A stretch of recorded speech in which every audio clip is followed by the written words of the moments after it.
Welcome. My name is Bill Denny. I'm a partner at Potter Anderson & Caruna in Wilmington, Delaware.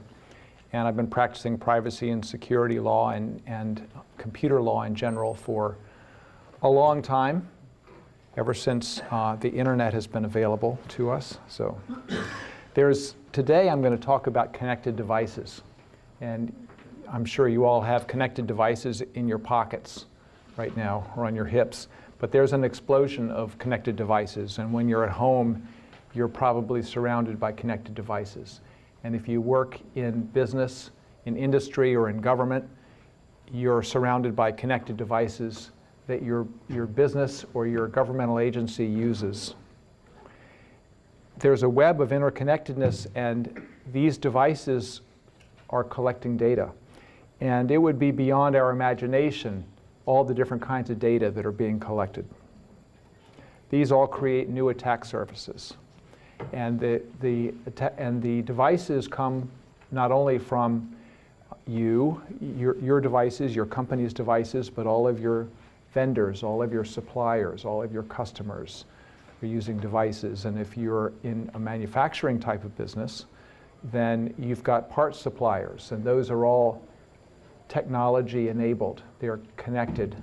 So we're going to talk about a couple of different use cases today. We're going to talk about connected vehicles, and I should just say vehicles, because every vehicle, pretty much, if it's less than 5 years old, is connected in many different ways. And we'll also talk about healthcare devices, just as examples to talk about what the issues are with privacy and security that come up.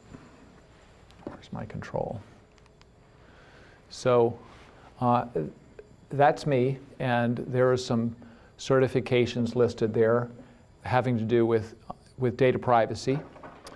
And we're going to talk about what are connected technologies and also what are the principal privacy and cyber concerns and the laws. And there's some new laws. There's new laws being considered in Congress, which I don't know when they're going to get passed, but they must eventually get passed. So I'm going to be cautiously optimistic.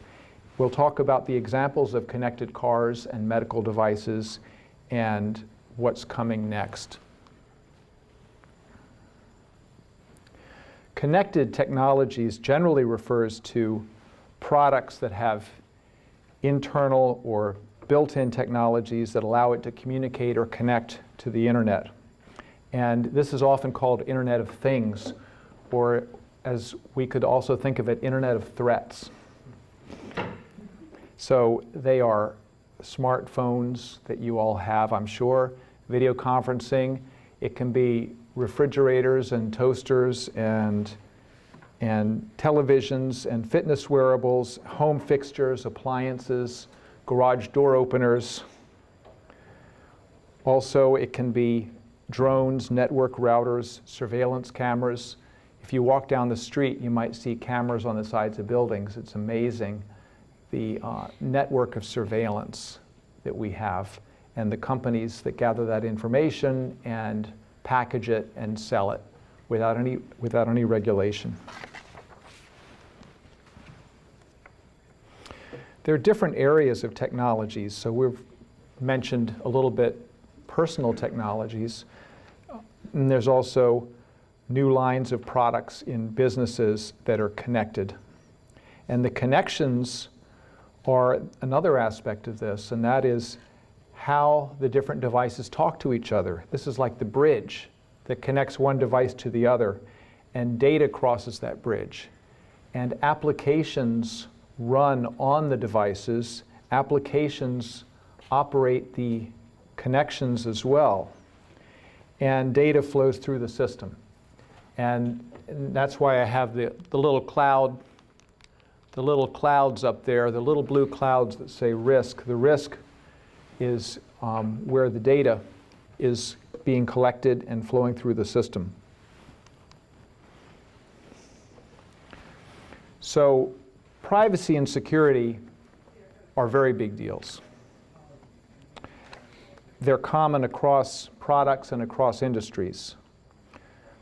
They exist for new products as well as innovation with existing products. And regulations are not keeping up. There are rules and regulations, and companies want to try to comply with them, and legislators try to update those laws to address issues that come up in the devices, but it's hard to catch up because the technology is changing so rapidly. There's a constant evolution in the technology as well as in the regulatory landscape. And what is best practice? Because what was reasonable practice 5 years ago or even 1 year ago might not be a reasonable practice today. So best practices change, and it's important for companies to keep up with that. This chart illustrates the explosion of connected devices. This is a sort of a hockey stick graph where you see the number of devices that are connected are exploding exponentially.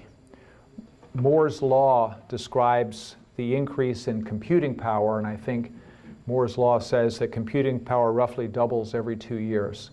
And that's been true for the last 40 or 50 years at least. And the scale seems even greater with connected devices. And it started out with very common devices, and now it's getting into just about everything. And the estimate is 50 billion devices. This was an estimate for what year? Already a couple of years ago, that was the estimate.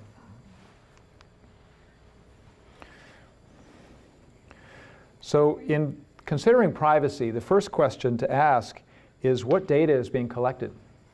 And where is that data? It's being collected in ways we can't even imagine. If you're wearing a device, it may be capturing your biomechanical information. I know my phone counts how many steps I take every day. And you may have devices that measure your heart rate or how you're sleeping. And if you're driving, if your car has any kind of modern functionality, then it's needing your geolocation in order to function properly. And many apps on your phone need your geolocation to function properly. And this is considered private sensitive information, where you go and what time you're there. And so what data is being collected is one thing. Where that data is going is another. Who's collecting the data and what are they doing with it and why? And how are you benefiting by that? And typically, you're not the one benefiting by collecting the data. Whoever's collecting it is monetizing it in some way. They're selling it to advertising companies that are compiling it and directing advertisements, or building a database to better track what your habits are, what your practices are, and they can predict what you're going to do, what you're going to buy. And so what are the laws in this area? Some areas have regulatory schemes, and I'll talk about some of the different laws, and some don't. There's big voids in the area, and of course there's the risk, and the question of course is who bears that risk.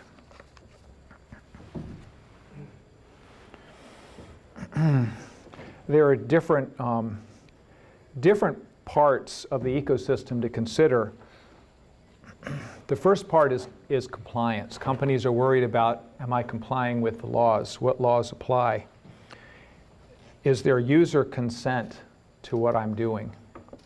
So when an app is developed and if it's collecting data, are you required by any law to get consent of the user? And how do you do that? And what kind of, is it real consent?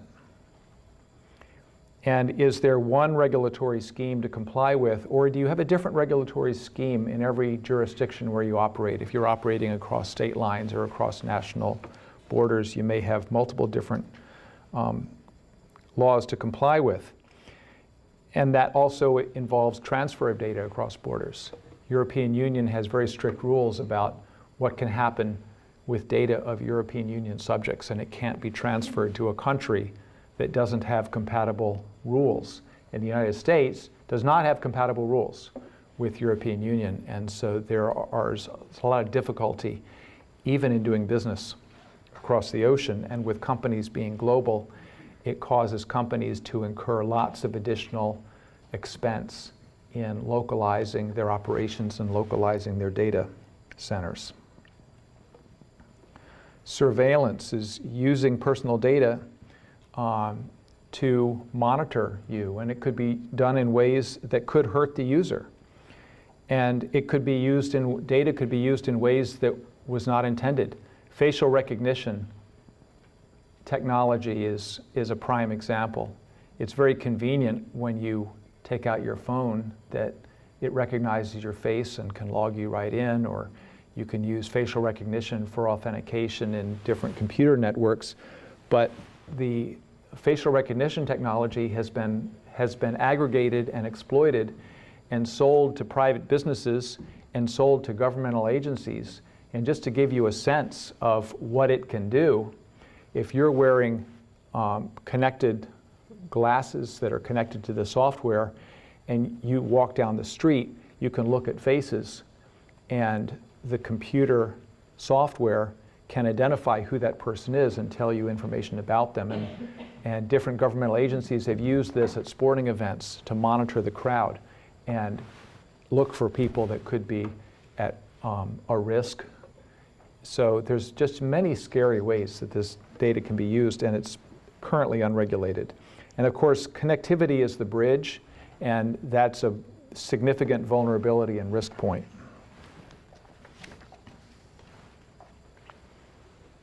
Privacy and security applies at every point in the ecosystem. There's the endpoint, which is the devices itself. And then there is the bridge, the connectivity, and then there's the data that gets collected in the applications. And there could be one provider providing the endpoint device, another provider providing the connectivity, and a third provider providing the application that processes the data and collects it. Or it could be one provider doing 2 or 3 of those. And the danger, the risk of securing is that there could be different kinds of harm from a breach. You can have physical harm. You can have a car crash or a nuclear power plant exploding.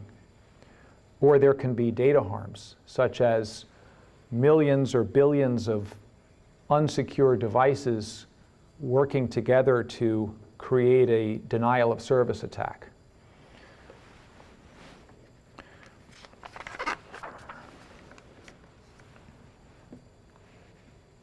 It would be nice if there was one set of laws that was in charge of Internet of Things, but there's not. There's federal and state laws, there's international laws, there are different industry standards. There's no one law to look to. However, there are common themes. So there's no broad federal privacy law at this point. There is a law that is being negotiated in Congress. It's called the American Data Privacy and Protection Act, ADPPA. People have thought that it was going to get passed. I thought it was going to get passed. But right now it's being held up. And the big issue is whether it will preempt California privacy law or not. So one of the big issues with the federal law is, does it create a floor saying you have to have at least this much privacy, but any state or other jurisdiction can pile on more rules that you have to comply with above that, that's okay?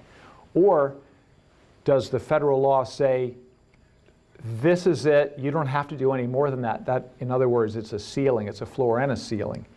And it would be a lot more easy for companies if there was one set of rules that they needed to follow and not different rules in each jurisdiction.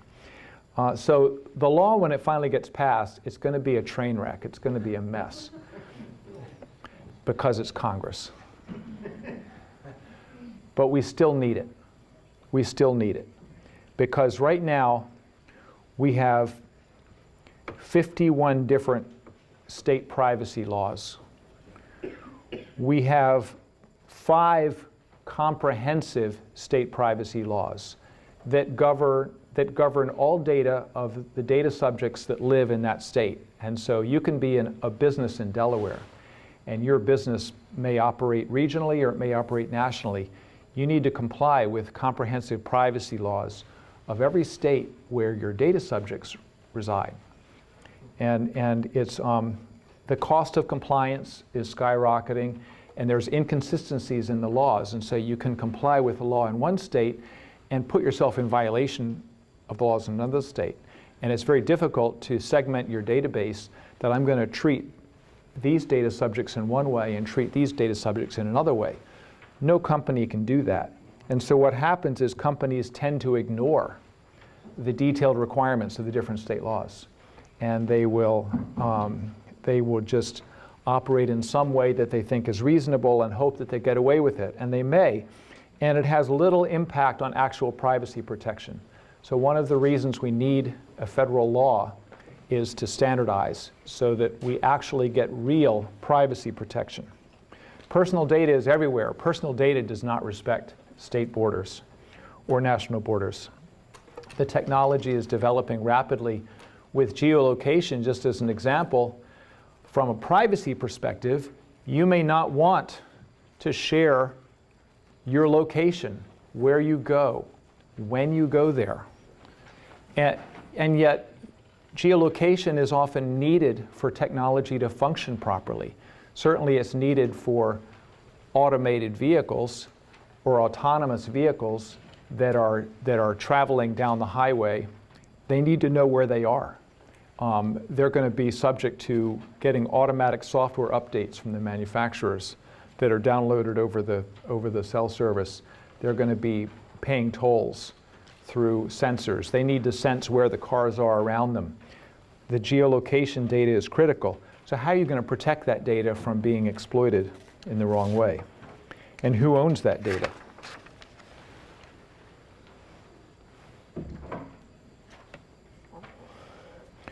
Privacy laws, there's a difference between privacy and security. And you probably all know that, but just to lay it out there, privacy is what rights you have in information and what you're allowed to do with information. And security is how you protect the integrity of that information from being tampered with, the confidentiality of that information from getting into the wrong hands, and the accessibility of that information, that it's available when you need it.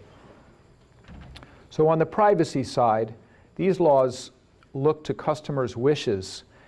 What are their wishes with respect to how data is used? It also deals with consumer rights. Laws such as the California Consumer Privacy Act lists a number of rights that consumers have in their information that companies can't take away simply by having a contract that you click I accept and you've given up all your rights to the data. No, there are prescribed rights in those laws. And that is to create transparency so that you're able to see what the company is doing, and accountability of the companies for what they're doing. There are certain things that under the California privacy law that companies can do with your data or can't do. They can't sell it unless they specifically tell you we're selling it to this company for this purpose, and you specifically accept that. And you can opt out of that at any time. So it's giving customers a lot more control over what happens to their data. So naturally, that's why they're concerned with a federal law, because if a federal law has less restrictions or less controls, then they feel like they're losing rights. And then, of course, another aspect of privacy is the data breach. What happens when your data is breached and you need to be notified of that? And what are your rights then? So on the security side, again, there's no single US law, but there's more uniformity in security than there is in privacy. And typically, it is that you need to maintain reasonable security, and what's reasonable changes over time. And that's the Delaware law relating to security, and that is you need to implement reasonable security practices and procedures. And there's a federal law for Internet of Things that says you need to build in reasonable security in your devices. There's also a federal Cybersecurity Information Sharing Act, and the abbreviation for this is CISA, which is a little bit confusing because there's also a federal agency, CISA, that's involved in computer security. But when I talk about CISA right now, I'm talking about the Cybersecurity Information Sharing Act of 2015. It provides companies a lot of protection. It authorizes them to monitor their own networks for security and without a risk of liability for violating someone's rights in the data that's on that network. And it also authorizes companies to employ defensive measures to protect their networks and to share information. The sharing of information is somewhat regulated. It has to be a certain type of information that you can share having to do with cybersecurity. It has to be shared for a cybersecurity purpose, and there's certain types of personal information that need to be stripped out of that information. So you're not going to be sharing someone's social security number, for example. But the law allows for this sharing and allows for liability protection. So you're not putting yourself at risk by sharing. And this is sharing between private enterprises, between private enterprise and government, and between different governmental agencies. And it's been a tremendous benefit in the effort to increase our cybersecurity. And then there's also various executive orders and rules. There are laws in different states that focus on different industries, different stovepipe industries, and there's a couple of examples of financial services industries. And by the way, if anybody wants copies of these slides afterwards, you can give me your business card and I'd be glad to send you the slides. There's more information in the slides than I'll have time to talk about. So I definitely want to get into some examples of things that are, I think they're interesting to me. So if they're interesting to me, they have to be interesting to you. I love this slide. This shows how connected vehicles can be. And didn't want to go that far. The vehicle shows different attack surfaces, such as the cameras and different ports and different kinds of radar and GPS and Bluetooth and the key ignition system, keyless entry, media systems, tire pressure monitoring systems. All of these things are computer enabled, and there are attack vectors, and then there are different attack types. So connection brings big risks. There used to be, I had some data about this, where was it? There are, when you look at vehicles today, they're really mobile computing devices. Maybe you'll be driving your iPhone someday. There have been, let's just say 5 years ago, over 200 computers in your vehicle. And these computers were all standalone computers operating different systems in your car, and they didn't talk to each other. They weren't connected. It was every different vendor had its own software that ran its particular application within the car, and it was extremely complicated and unwieldy. And this is shifting over to more integrated systems.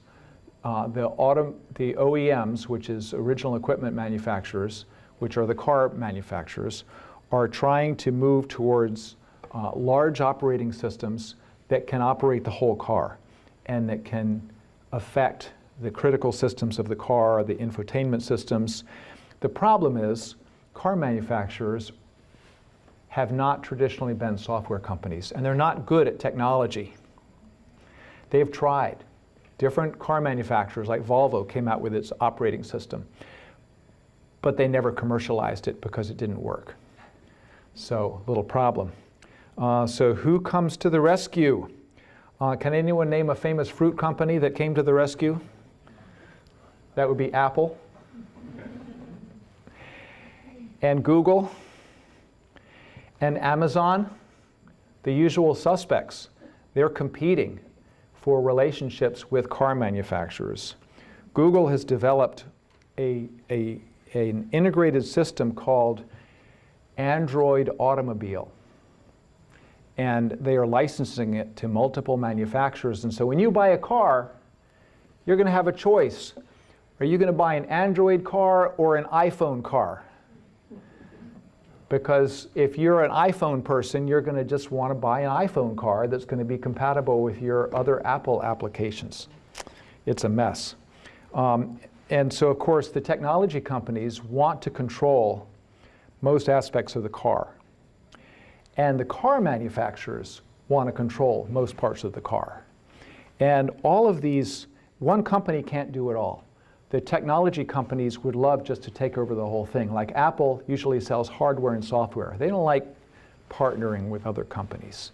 But there are so many safety critical systems in cars and so many new features that they really can't deal with that. So they have to partner with the car manufacturers, who also want to control the components that are central to the car's performance and experience.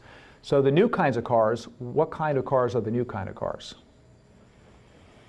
EVs, electric vehicles, they're battery operated. Guess what runs the batteries? Computers. There's a lot of technology in batteries. Those are the new, used to be the internal combustion engine, and those engines got better and better and better, and now the batteries are getting better and better and better, and there's a lot of software that's connected with that, and software connected with running every system in the car. And when you, and a Tesla is a good example of an early adopter of a integrated software system. So when you have software in your computer, what do you have to do frequently to that software? Update it, exactly. Same thing is true in cars. And so the question is, who's updating the software in your car, and how are they updating it? And what data is being exchanged whenever that software is being updated? So the trend, of course, is to have over-the-air online, over-the-air updates. And there are fewer and more powerful computers. In 2018, there was a discovery of a vehicle hack exploit, and it was reported by a remarketer of cars. This is someone who gets cars and he remarkets them at auction. So there were lots of cars coming in, and as this remarketer was going through all the cars that they were remarketing, they were finding a lot of personal data on these cars that was not erased when the car was sold. And all of this personal data could be collected and exploited. They got AutoISAC involved, and AutoISAC is an organization that stands for Automotive Information Sharing and Analysis Center. And it's a quasi-public entity that publishes best practice guides for security in autos. And it's an industry organization, so a lot of the car manufacturers are members of it. And they investigated and helped its members understand how an attacker can access stored contacts in a car. Call logs, text logs, location logs, sometimes full text messages, and that the user owner is not even aware of that's in the car, and all without the user's consent and without the user's mobile device even being connected to the system. So updates have been made in cars. However, there are a lot of older cars that don't have those updates, and so the problem is going to persist for quite a while. AutoISAC publishes an annual threat report as to what they see and what they expect to see. There are a lot of attack surfaces on cars in the auto industry because it's a huge supply chain. There's so many different manufacturers that are involved in the building of one car. Ransomware is the single largest threat. Computer attacks on automotive companies and suppliers and service providers, and it disrupts the business, and it disrupts industrial operations. Another problem is vehicle theft. And vehicle theft took a big spike, and it's because of the key fobs. Any of you have a key fob where you push a button and your car unlocks? That can be hacked. Hackers hack the key fob and they can steal your car. And that's been a growing threat. There's been a lot of vulnerabilities discovered. There have been a lot of vulnerabilities discovered in automobiles where malicious cyber attacks could take place, but so far we haven't seen any malicious cyber attack take place on a car where they take over your steering. But do any of you have an app on your phone that you can use to start your car? But new cars have those. If you have a Tesla, you can start it with an app on your phone. What happens when you sell that car and someone else is driving it down the road, or someone else has it parked in their garage, and you take out your app and you start it? Well, you don't own it anymore, but your app still starts that car. So it's pretty scary. And what other controls you might have over that car. And so companies need to use their imagination proactively to imagine what are the risks that we're going to see and how do we prevent them.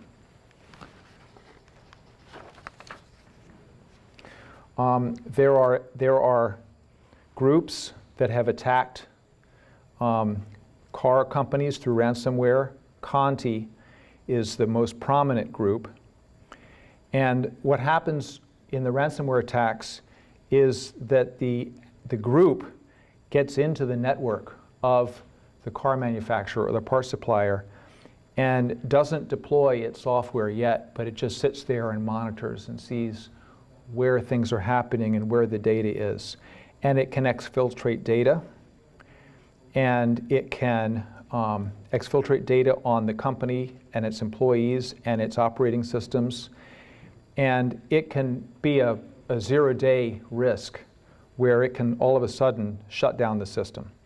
And so when these things are discovered, it has a huge impact on the business because they have to shut down their operations and try to remediate.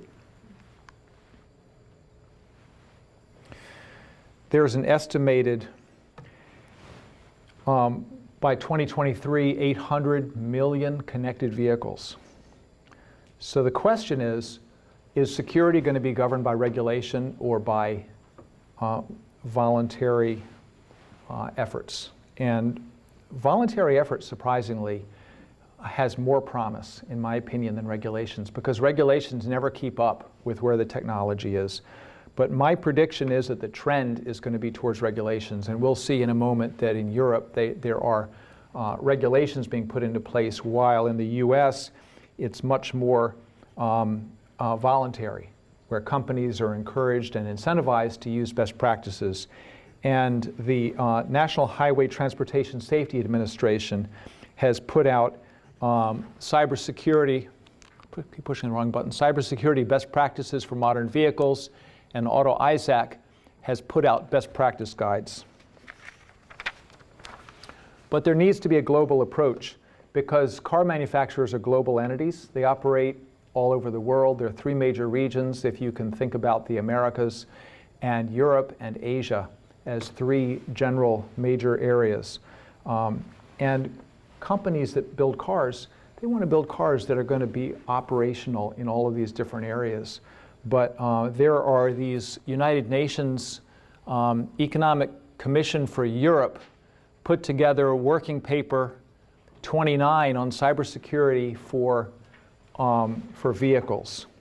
And the US has chosen not to participate in the UN regulations, but most countries outside of the US do participate in it. And so US car manufacturers have to watch that very closely and probably comply voluntarily. But the different aspects of that are cybersecurity management systems and software update management systems. The US has a law as well. It's called the US Self-Drive Act. And it involves safety and innovation in testing and deployment of autonomous vehicles. We're always worried when we hear about an autonomous vehicle causing an accident. I'm not sure about whether they're going to be a net gain, but I think autonomous vehicles are taking a lot longer to get implemented than anyone thought they would. There are state data protection laws that apply to cars, and there are also ISO standards that apply to road vehicles. They provide engineering standards. Switching over to digital health, we're all part of this. Internet of Medical Things talks medical things are medical devices. And so medical devices and digital health really can be thought of a little bit differently. Medical devices are anything that are connected, and it includes all digital health devices, but the Federal Drug Administration, the FDA, regulates digital health devices, which is a subset of medical devices. And so you've got different rules applying to different things. There's lots of different kinds. There's wearables. You all have, you know about Fitbits and such. There's smart pills, so that your doctor knows when you've taken your medicine, because it reports back that, yes, I've been eaten and I'm in the digestive tract right now. Patient identification is even the same type of medical technology, where you need to be identified. When you go in for a medical procedure, they want to make sure they're providing the procedure to the right person. A data lake is a collection of unstructured data that's been collected that can be used to by artificial intelligence to analyze different trends and different patterns. And then there's robotics and drones. Drones are delivering pharmaceutical products to people at home, so they're collecting medical information. There is telehealth, where you're talking to your doctor over the internet. And there's also connected communities and hospitals at home, where many of your medical devices are coming right into the home. And there is a connected aspect of that your doctor or your hospital is collecting that information. And who else is collecting it, I don't know. But you may have a device that you get from your doctor. It could be a heart monitoring device, say, and it's collecting data. That's governed by HIPAA.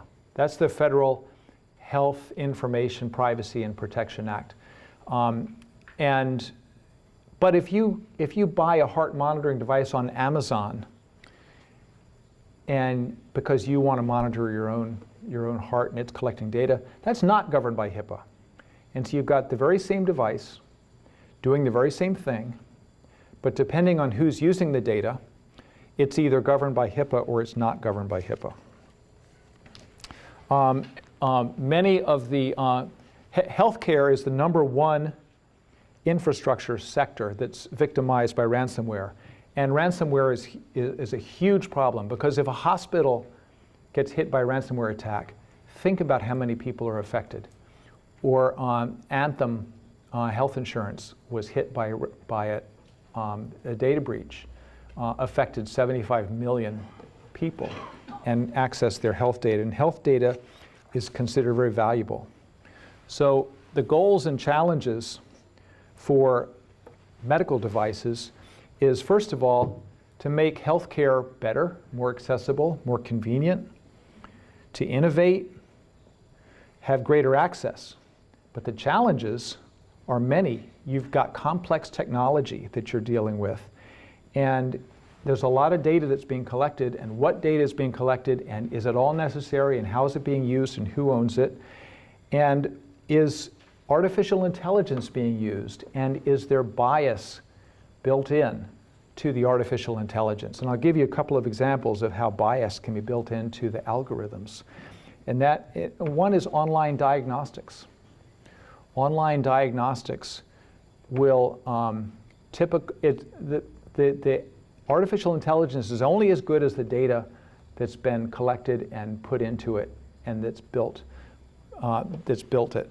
So you'll have data that's really not really representative of the whole population, and the diagnostics will not really identify what they need to identify, because people don't fit the characteristics. And I know in facial recognition you can see that, because many of the AI applications relating to facial recognition mostly got built by looking at the faces of white people.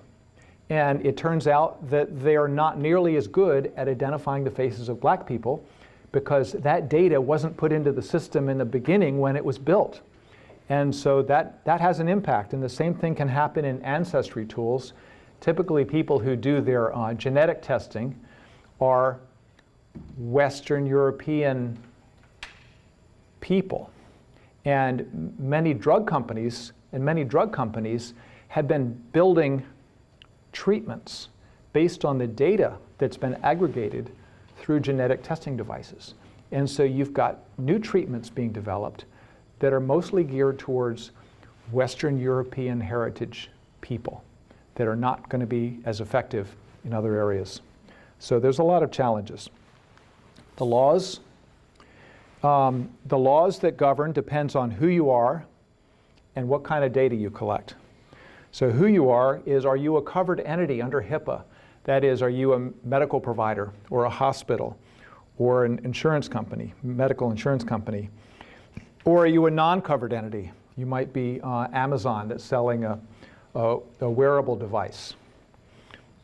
I think they sell a Halo, which is like a ring device that you can wear, and it detects how you sleep and what your heart rate is and all kinds of things.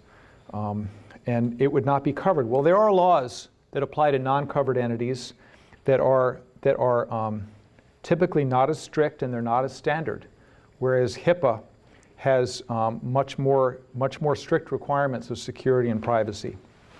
And then there are agencies like the FDA and the FCC and the FTC that govern in both areas.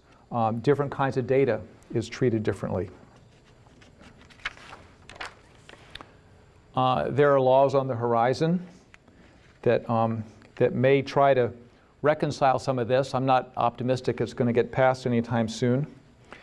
So what can we do about it? I'll leave, most of this will be in the materials that you can look at if you take the slides.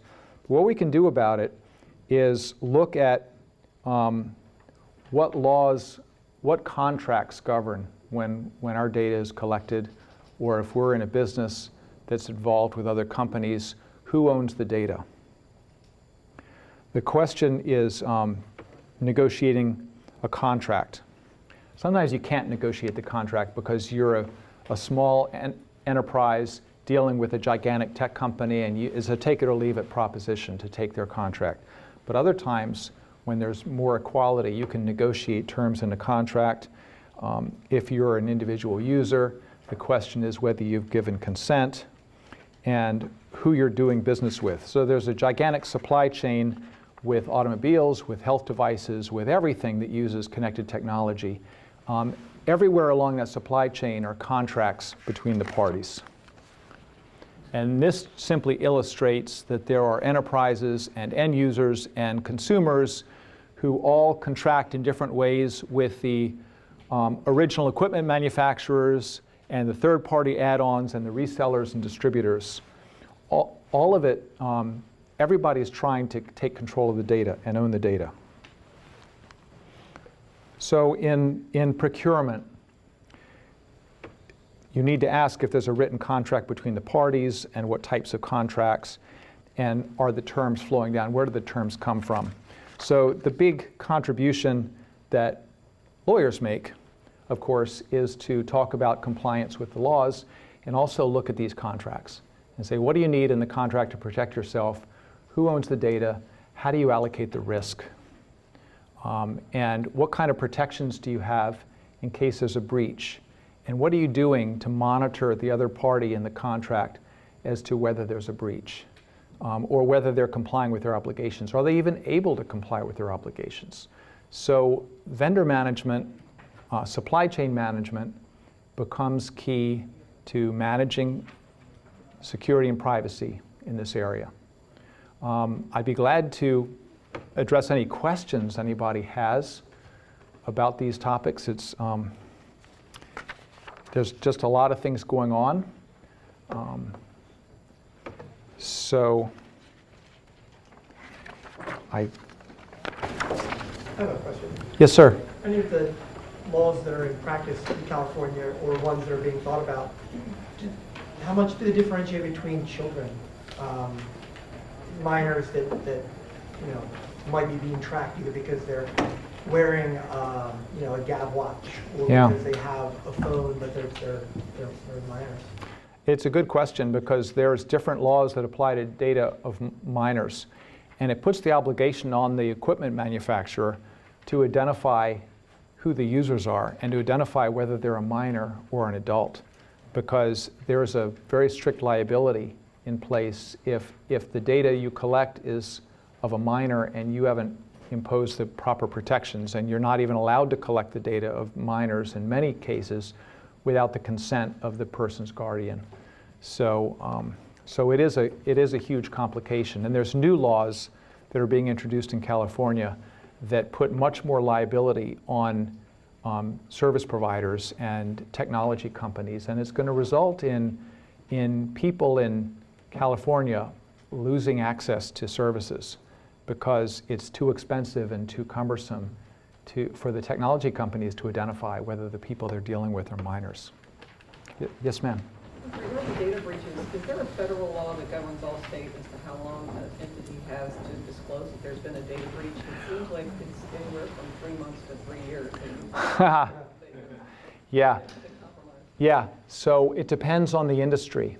There's no general federal law, but within different industries there are laws, and within critical infrastructure, which are many critical companies like utilities, 72 hours to notify of a breach is very quick. And if you look at general laws, you have to go to state laws. Delaware has a 60-day rule. Many states have a 60-day rule, but European Union has a 72-hour rule. So the trend is towards a very short time period to notify. And that's difficult because how do you know there's been a breach? And how do you know whom to notify if you haven't investigated what kind of breach it is and what data they've accessed? Yes, sir. The privacy law that you mentioned, that it's still being discussed, and because of California it hasn't passed. Is it because they require more privacy or less? Do you think the floor is not enough, or they need more privacy on top of that? Yeah, it's because Nancy Pelosi is from California. And she wants to get reelected. And the laws in California, and so she is not letting it come to the floor. And the laws in California provide, well, it's a real hodgepodge mess of a law. If you know anything about how it was drafted, it was just a mess from the beginning. Well, it provides more protections. And they don't want to lose, supposedly, those extra protections. Is it on par with GDPR now? It's not. It's totally incompatible with GDPR. It's not considered adequate by European Union. Do you see the U.S. eventually potentially trending that way to a GDPR-style policy? We need to. We're negotiating with European Union to try to design a law that will satisfy them. But I don't think we're ready to do that because in Europe, privacy is considered a human right, whereas in the U.S., we're just concerned about people knowing how much money we have in the bank and what our health information is. It's more practical. So we have totally different concepts of privacy, and so we have to bridge that cultural divide. Unfortunately, we are out of time. The presentations will be available on the Digino website, so you'll be able to see the recording of this. And I'm also here to present the certificate to you and also to thank you for coming. Thank you very much.